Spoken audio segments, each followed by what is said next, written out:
பயங்கர ஒரு ரொமான்டிக் பர்சனாலிட்டியா, ஒரு மாதிரி ஜாலியா ஹாப்பியா இதே மாதிரி தான். அப்படியா? என்ன நீங்களே இப்படி கேக்குறீங்க? நீங்களே கேக்குறீங்க. ஆமாம் ரொமான்டிக் தான். Okay. Okay, thank you so much behind Woods for calling me on stage. Never expected this. ஒரு சர்ப்ரைஸாக இருக்குது. சார் 2025ல் 50 இயர்ஸ் கம்ப்ளீட் பண்ண போகிறாங்க. அவங்களுக்கான வெறித்தனமான ஃபேன்ஸ் அங்கே பார்க்கும்போதே நீங்கள் பார்த்துருப்பீங்க, அப்படியே பயங்கரமாக கத்திச்சு. ஸோ முதல்ல ஸ்டேஜில் ஏறும்போது, தாசண்ணா மேடையில் ஏறும்போது அந்த டைமில் நான் ஸ்டேஜில் உட்காந்துட்டுருக்கு. So it's a long journey and it was in Guruvayur temple connected with function there. அதுக்கப்புறம் குருவாயூரப்பன் முன்னாடி நெக்ஸ்ட் டே பார்த்தேன். She was a small kid and I was a teenager.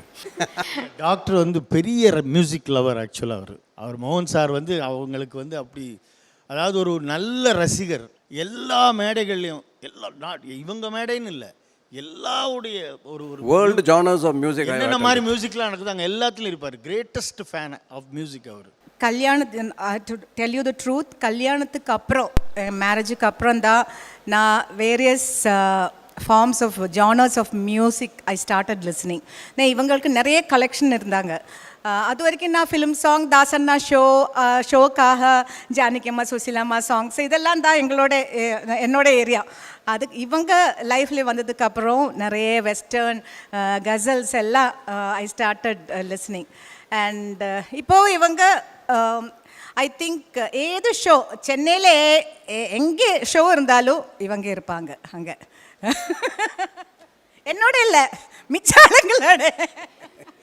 Yeah, because so passionate about music, so I've attended almost all genres, world genres of music, especially symphonies, you know, all those orchestral stuff எல்லாம் நிறைய attend பண்ணிருக்கு. Even when we went abroad for shows, I make it a point to attend some shows there, some symphony shows and arrangements and all that. So it just keeps on listening, even otherwise listening to all those world genres late in the night. That is my habit. சந்தோஷமான ஒரு மொமெண்ட்ல 50 years தான் music இண்டஸ்ட்ரியில பயங்கர சாதனை படைச்ச நம்மளுடைய Nightingale Sujatha மோகன் அவர்களுக்காக ஒரு சின்ன செலிப்ரேஷன் ஒன்று பண்றோமா? சின்னதா பெருசாவே பண்றோமா? அப்போ வேற லெவல் ஒரு கேக் கட்டிங் செலிப்ரேஷன் ஒன்று இருக்கு. கண்டிப்பா அந்த கேக்கை எடுத்துட்டு வாங்க. ஓகே, நெக்ஸ்ட் இயர் 2025 வந்தாங்கன்னா மேம் வந்து 50 இயர்ஸை கம்ப்ளீட் பண்ணுறாங்க. அதை செலிப்ரேட் பண்ணும் விதமாக CK பேக்கரி வழங்கும் ஒரு special cake for our nightingale Sujatha மோகன் அம்மாக்கா.